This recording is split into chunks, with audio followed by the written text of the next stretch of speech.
Graças a Deus pela paz de Cristo derramada em nossos corações. Amém? Nós vamos então entrar na mensagem.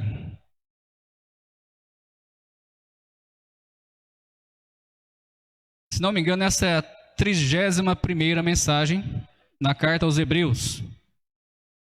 O texto tema da série de mensagens em Hebreus é Hebreus capítulo 7, versículo 19. Nós sempre temos lido.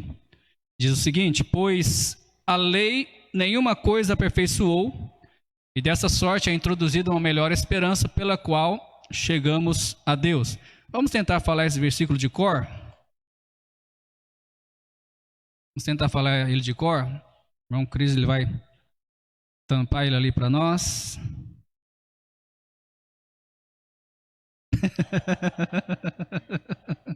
Espera só um minutinho.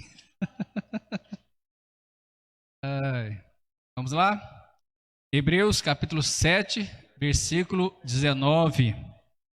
Pois a lei nenhuma coisa aperfeiçoou, e desta sorte é introduzida uma melhor esperança pela qual chegamos a Deus. De novo, Hebreus 7, 19. Pois a lei nenhuma coisa aperfeiçoou, e desta sorte é introduzida uma melhor esperança pela qual chegamos a Deus. Amém? Ok. Bom, nessa noite estaremos falando sobre o tema o castigo daquele que pisa o Filho de Deus. O castigo daquele que pisa o Filho de Deus. Está em pergunta, né? Desculpa a nossa falha. Eu ia colocar em pergunta, depois eu mudei de ideia. Então, uma afirmação. O castigo daquele que pisa o Filho de Deus. O nosso texto é Hebreus 10. Estamos aí no versículo 26. Semana passada semana retrasada, né? Viemos até o versículo 25. E agora, versículo 26 até o versículo 31.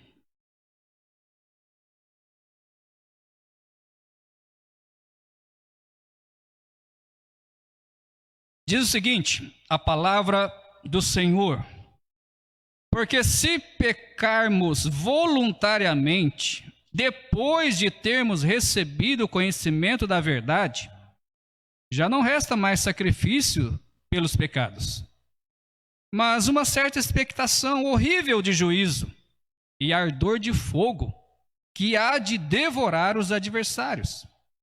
Quebrantando alguém a lei de Moisés, morre sem misericórdia, só pela palavra de 2 ou 3 testemunhas. De quanto maior castigo cuidais vós, será julgado merecedor aquele que pisar o Filho de Deus e tiver por profano o sangue da aliança com o que foi santificado e fizer agravo ao Espírito da graça. Porque bem conhecemos aquele que disse: minha é a vingança, eu darei a recompensa, diz o Senhor. E outra vez, o Senhor julgará o seu povo.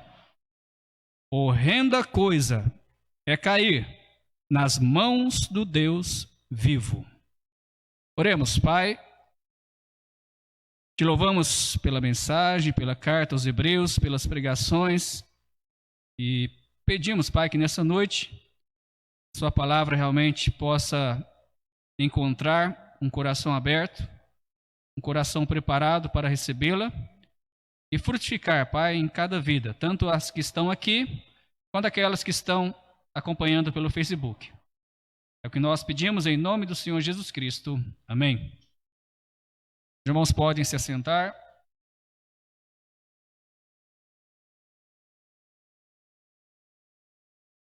Muito bem, no capítulo 10, nós começamos então a aplicação prática dos ensinamentos doutrinários da carta aos Hebreus, que foi até no capítulo 9, né? Os ensinamentos doutrinários. Então, aqui no capítulo 10, começamos, né, na última pregação, a aplicação prática. O assunto central da carta aos Hebreus trata sobre a superioridade de Cristo sobre o sistema antigo do Velho Testamento. Cristo é superior, já vimos isso, que Cristo é superior aos anjos, ele é maior do que Moisés e Josué, ele é também o sumo sacerdote, segundo a ordem de Melquisedeque, e o sacerdócio de Cristo é muito superior ao sacerdócio levítico que vigorava então sobre os judeus durante a velha aliança. E já que estamos na nova aliança, então, temos um melhor sacerdote, amém ou não? Temos um melhor sacrifício. Devemos viver, então, de acordo com os privilégios e as obrigações desta nova aliança. Veremos que os privilégios do cristão estão fundamentados em Cristo e na sua obra expiatória. Os privilégios do cristão exigem uma nova vida daquele que se diz cristão. Por isso temos neste texto um apelo, uma exortação àquele que confia neste sumo sacerdote, segundo a ordem de Melquisedeque. Um apelo e uma exortação a uma vida melhor, a uma vida de fé, com ousadia para se aproximar de Deus, como pregamos a semana retrasada, e manter uma vida de santidade, uma vida santificada. Mas hoje veremos uma advertência, mais uma advertência que a carta aos Hebreus coloca não só para os hebreus, mas para nós. Esta é a quarta advertência e também a penúltima advertência da carta aos Hebreus. Então vai ter mais uma ainda antes de terminarmos as pregações. Primeiramente, no versículo 26, estamos falando aí sobre o castigo daquele que pisa o Filho de Deus. Então essa pessoa, ele tem conhecimento da verdade, mas continua a viver no pecado. Vamos relembrar aí o versículo 26 que diz o seguinte: porque se pecamos voluntariamente, depois de termos recebido o conhecimento da verdade, já não resta mais sacrifícios pelos pecados. Esta advertência, irmãos, é dirigida aos incrédulos. Ela é dirigida àqueles que ouviram sobre a salvação em Cristo Jesus. No caso aí, tiveram conhecimento e receberam o conhecimento da verdade, mas essas pessoas não fizeram nada a respeito. Aqui o problema maior não é o pecado, e sim a atitude da pessoa que levou a continuar a pecar voluntariamente. Pegue isso, não é o pecado, mas a atitude da pessoa. Vamos falar bastante sobre isso. Não há dúvidas de que aqui está falando de pessoas que definitivamente não são salvas em Cristo. Embora aí há especulações e interpretações contrárias ao que a Bíblia diz, principalmente a carta aos Hebreus. Então aqui, logicamente, está falando de pessoas que não são salvas, não chegaram realmente à verdadeira salvação, não se tornaram novas criaturas em Cristo. Elas nunca se arrependeram de seus pecados, elas nunca colocaram a sua confiança inteiramente em Cristo para a salvação de suas almas, embora já tenham tido conhecimento de tal verdade. Qual é a tal verdade? De que Jesus Cristo é o Salvador. Elas têm conhecimento disso. De que Jesus morreu na cruz por nossos pecados. Elas têm conhecimento disso. De que Jesus morreu na cruz para nos dar a vida eterna. Elas têm conhecimento disso. Elas têm conhecimento de que Jesus é o Salvador. Irmãos, aqui não tem condições de estar falando para falsos cristãos. Embora basicamente é a mesma coisa, né? Por quê? Porque a Bíblia diz que os verdadeiros cristãos são fiéis.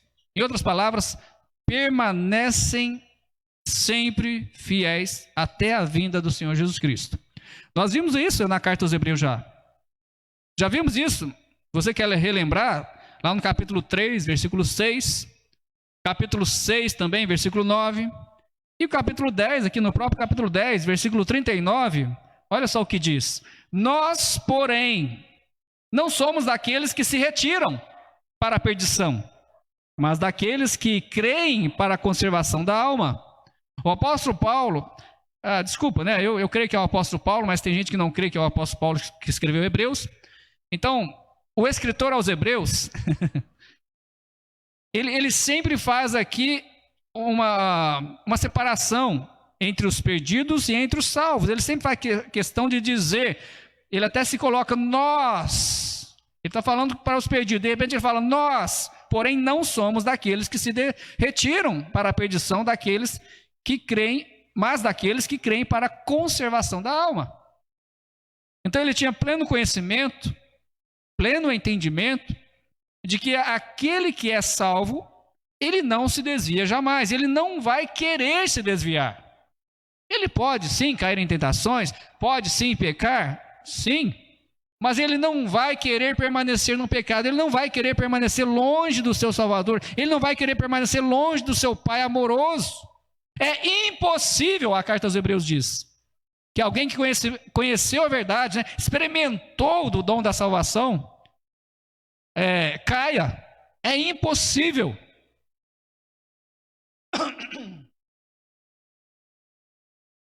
Agora, qual é a expectativa ou o que se pode esperar de alguém nestas condições? Alguém que teve conhecimento da verdade, mas preferiu rejeitar e permanecer no seu pecado voluntariamente. Interessante esse voluntariamente, né? Temos pregado aí na carta aos Romanos e temos falado bastante sobre a tal da eleição, né? A carta aos Romanos fala sobre isso. Interessante, né? Pecar voluntariamente, né? A pessoa peca por quê? Porque quer, voluntariamente. Consequentemente, ela vai para o inferno por quê? Porque quer, voluntariamente. Deus não escolheu uns para o inferno e outros para a salvação.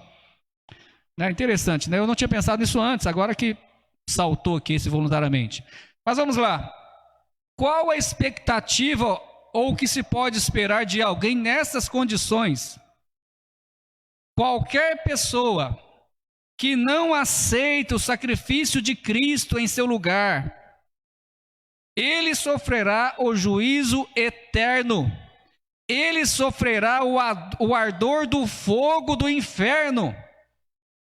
Não há outra alternativa de se salvar.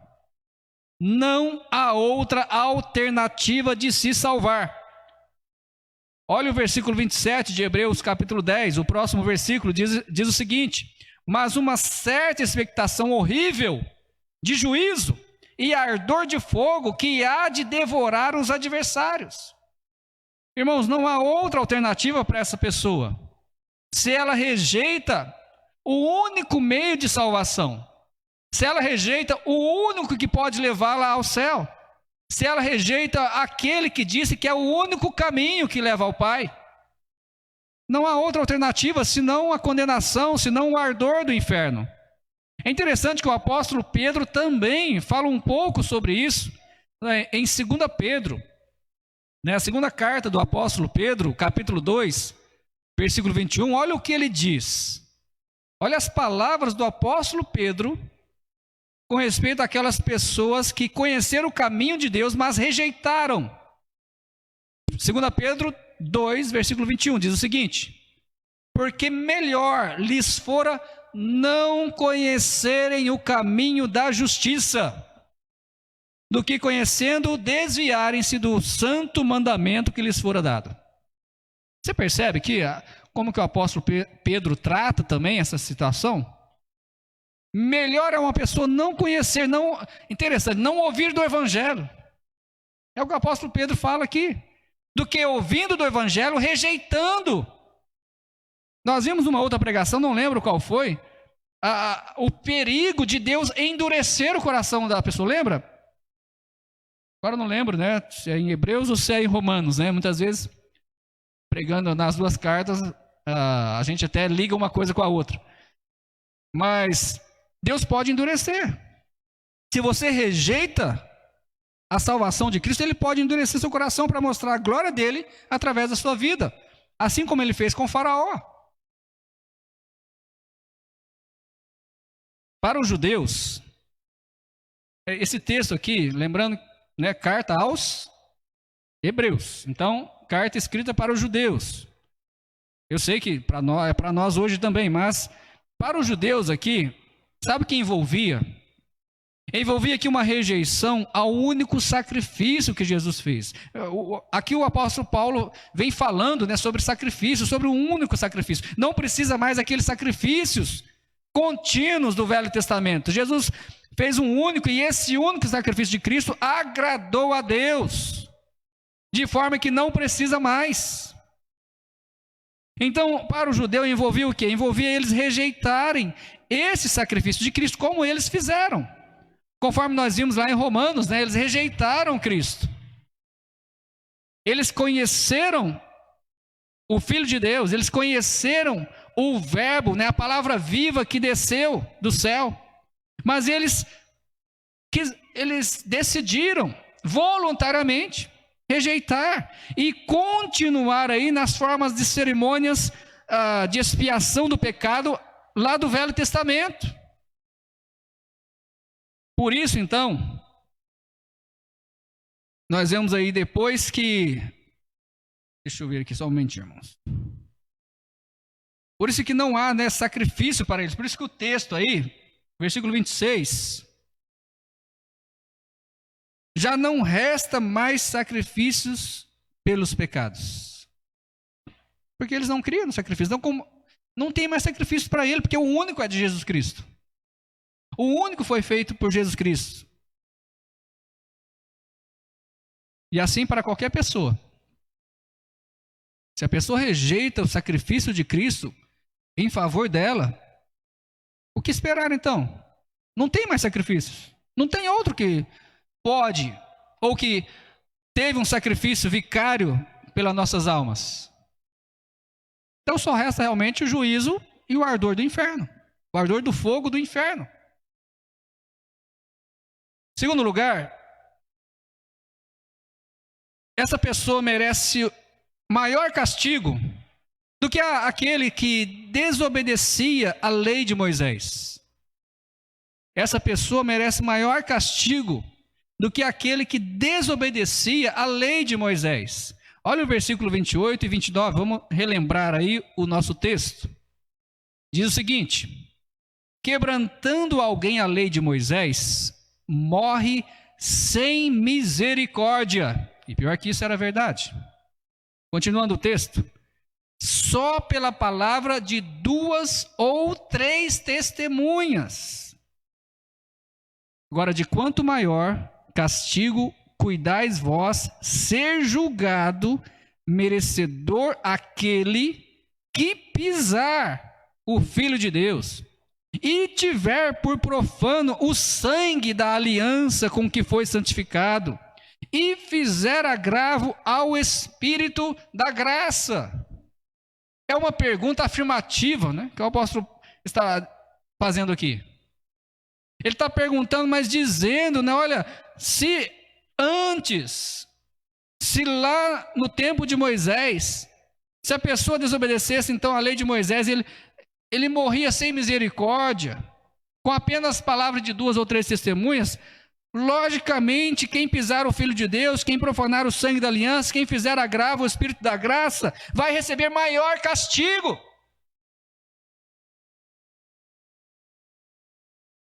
A gente sabe que segundo a lei de Moisés, uma pessoa podia receber a pena capital, pena de morte, somente pelo testemunho de 2 ou 3 testemunhas. Imagina, existem pessoas mentirosas, né?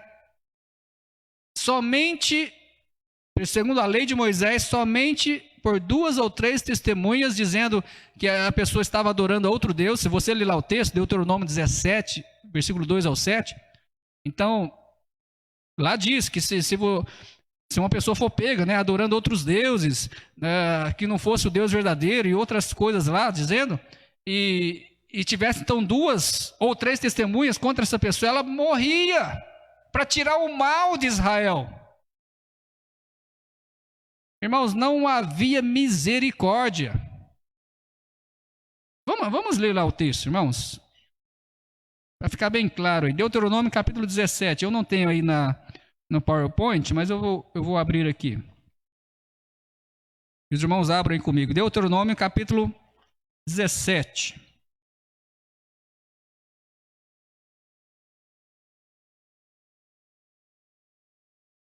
Nós entendermos, irmãos, que Deus, nós vamos falar sobre isso depois. Deus é amoroso, mas Deus também é justo.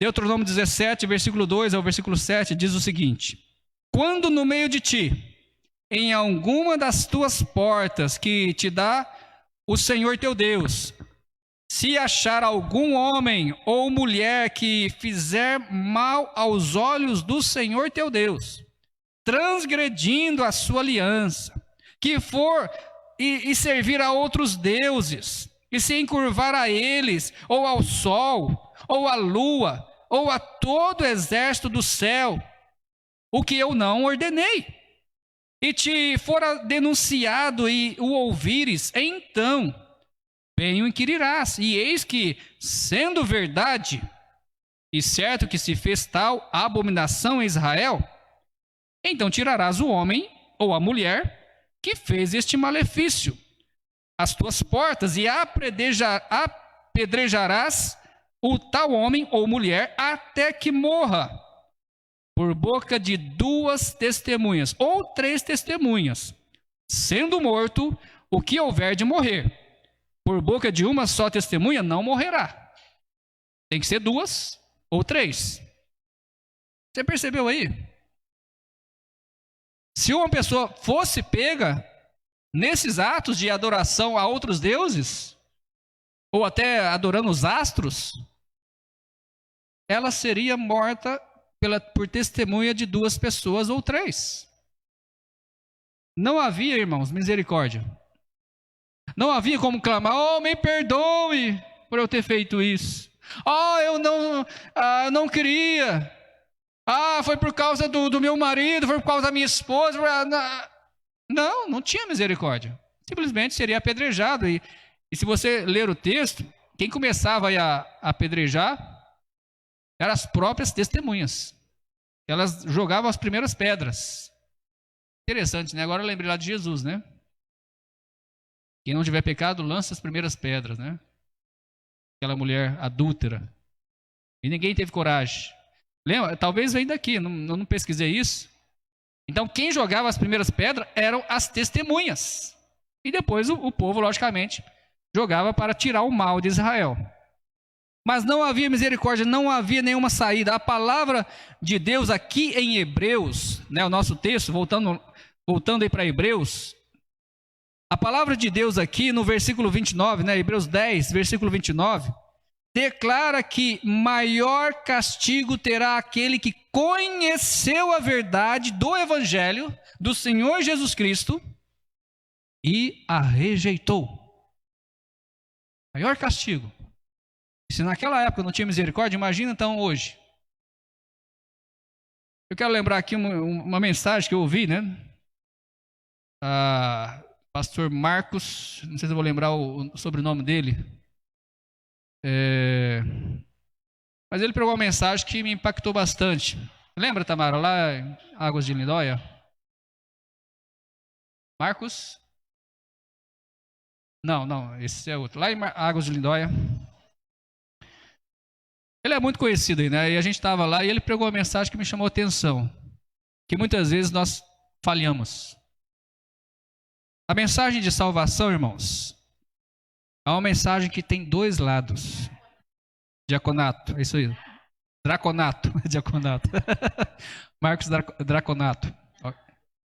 Graconato, vixe, tá difícil aqui, né? Marcos Graconato, né? Talvez alguém que está ouvindo no Facebook já viu alguma mensagem dele. Mas ele pregou uma mensagem que impactou bastante, porque nós muitas vezes esquecemos que a mensagem de salvação ela tem dois lados. E a gente quer mostrar só um. Quais são os dois lados?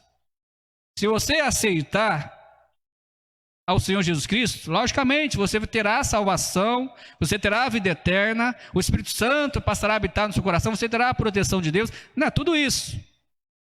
Mas o outro lado nós nem sempre falamos. O que nós fazemos? Nós pegamos a mensagem de salvação, que ela é tremenda, como diz aí, né? Se a pessoa rejeitar, não há mais sacrifício, não há mais jeito de salvação, ela só vai ser condenada e vai experimentar aí o ardor do inferno por toda a eternidade. Mas nós pegamos muitas vezes a mensagem de salvação, embrulhamos num presente muito bonito e queremos então oferecer às pessoas. E as pessoas ouvem aquela mensagem deturpada. Ou seja, elas não ouvem das nossas bocas, se elas não aceitar, elas vão para o inferno. O que é verdade, irmãos? A gente quer apresentar apenas o lado bom. E as pessoas, logicamente, por um motivo ou outro motivo, elas rejeitam. Não, hoje não.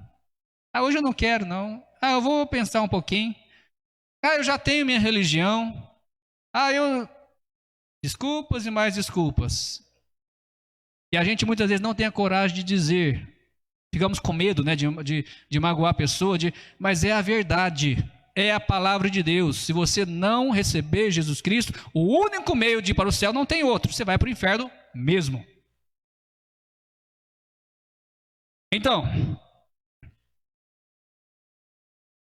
o mesmo verso aqui, o mesmo versículo 29, Hebreus 10, 29, declara ou explica por que é tão grave a atitude de tal pessoa.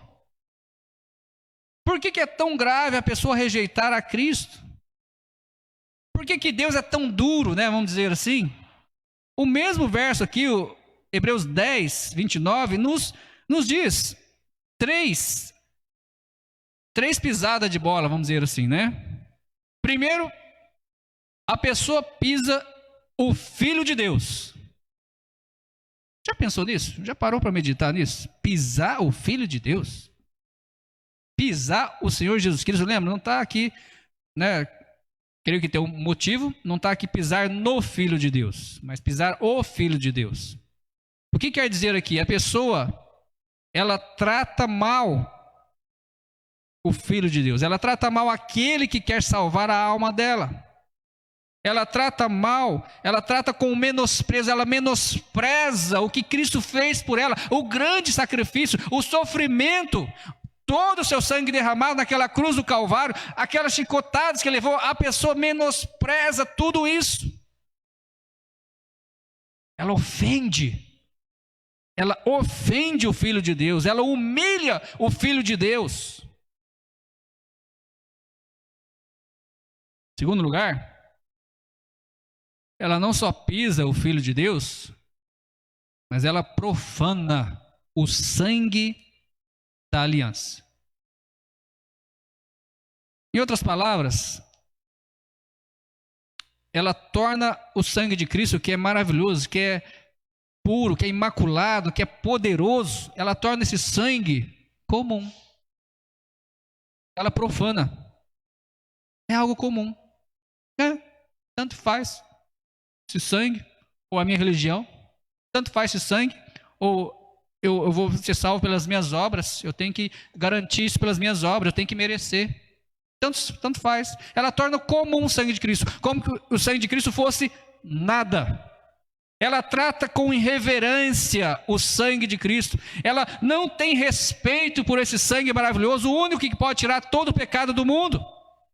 Ela ofende, ela afronta, ela macula, ou seja, ela mancha esse maravilhoso sangue. Esse sangue que trouxe salvação, esse sangue que nos consagra, nos santifica. Deu para perceber, irmãos? Mas ainda tem mais. além dela pisar o Filho de Deus, ela profanar o sangue da aliança, ela ainda faz agravo ao Espírito Santo. Ela ainda agrava ou faz agravo ao Espírito Santo. Ou seja, o que quer dizer isso, pastor? Ela insulta. Lembrando que o Espírito Santo é Deus. Ele é Deus. Terceira pessoa da Trindade, ele é Deus. Essa pessoa, ela insulta, ela ofende, ela afronta o Espírito Santo. Por quê? Porque quem convence, quem vai no coração da pessoa e toca para ela receber Jesus Cristo, não é o pastor que está pregando, não é o irmão que está pregando, não é um parente que está pregando, é o Espírito Santo. Ele vai até o coração da pessoa e toca: olha, você precisa ser salvo. A pessoa sente, mas ela diz para o Espírito Santo: não quero, tenho minha religião. Ela insulta todo o trabalho do Espírito Santo. Ela ofende o Espírito Santo que está ali com todo o amor, tocando no seu coração. Ela afronta o Espírito Santo. Irmãos, como que uma pessoa dessa tem condições de escapar do fogo do inferno? Como que uma pessoa pisa em Cristo, profana o sangue de Cristo, o sangue da aliança, agrava o Espírito Santo, né? Ofende o Espírito Santo, insulta o Espírito Santo? Como que uma pessoa dessa pode escapar do fogo do inferno?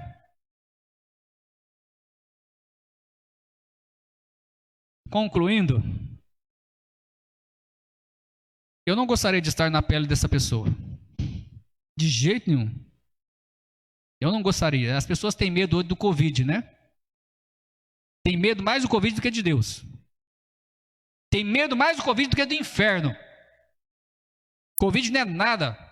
O sofrimento que uma pessoa passa, desculpa aí os parentes que infelizmente estiveram acompanhando, mas o sofrimento que uma pessoa passa pelo Covid, falta de respiração, tudo aquilo que passa, realmente é horrível, mas não se compara ao sofrimento do inferno. Não se compara. As pessoas têm medo do Covid, mas não têm medo de ir para o inferno. Rejeita Jesus Cristo, rejeita a salvação.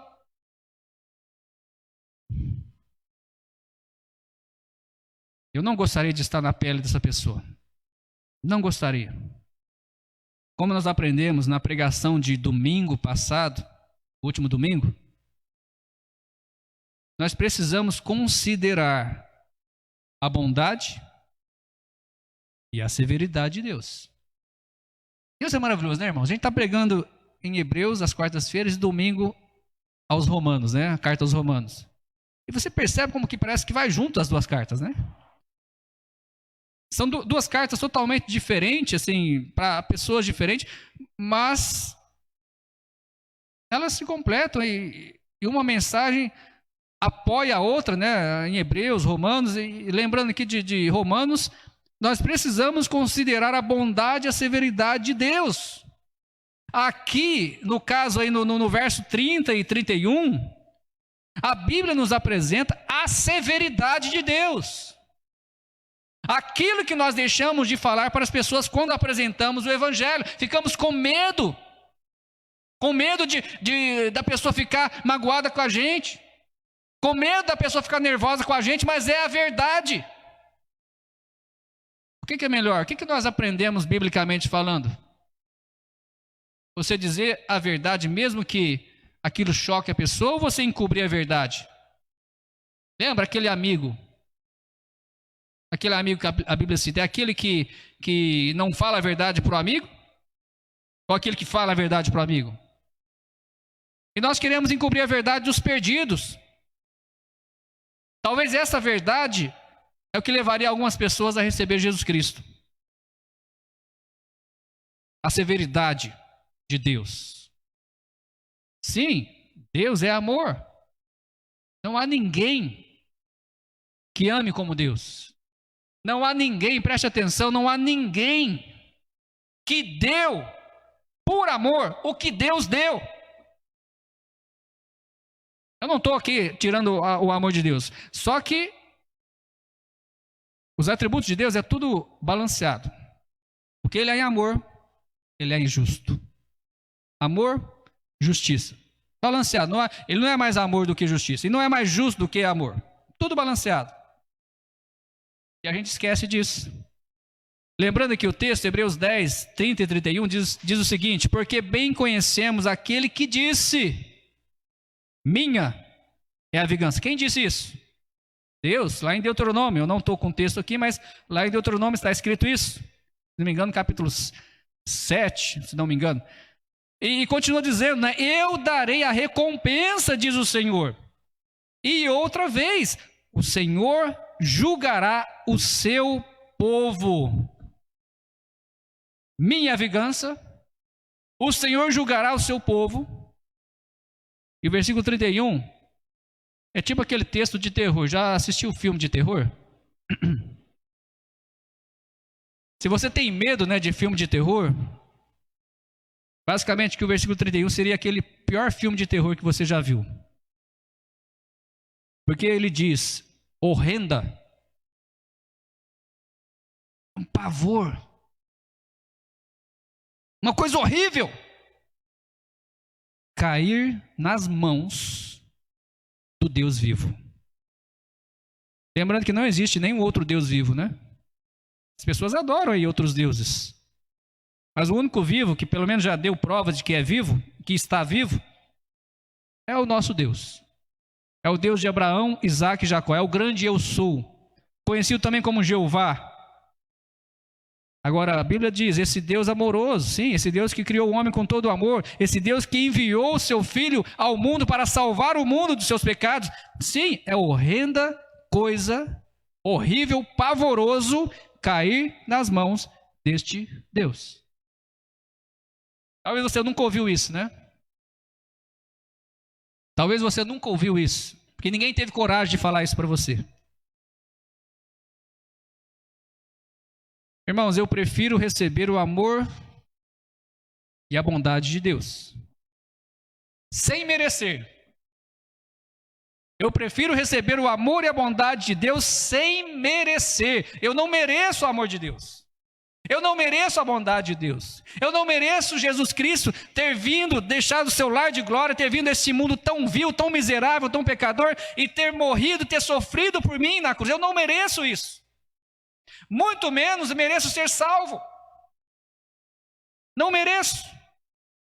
Mas eu prefiro receber o que eu não mereço, o amor e a bondade de Deus, do que receber a severidade e a condenação que eu mereço.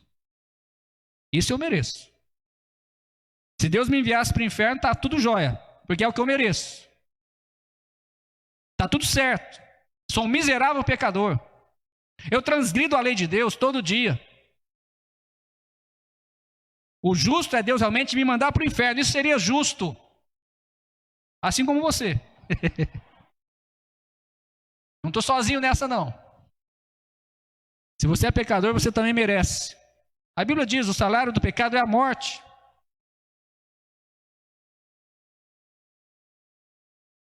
Gálatas 6, versículo 7.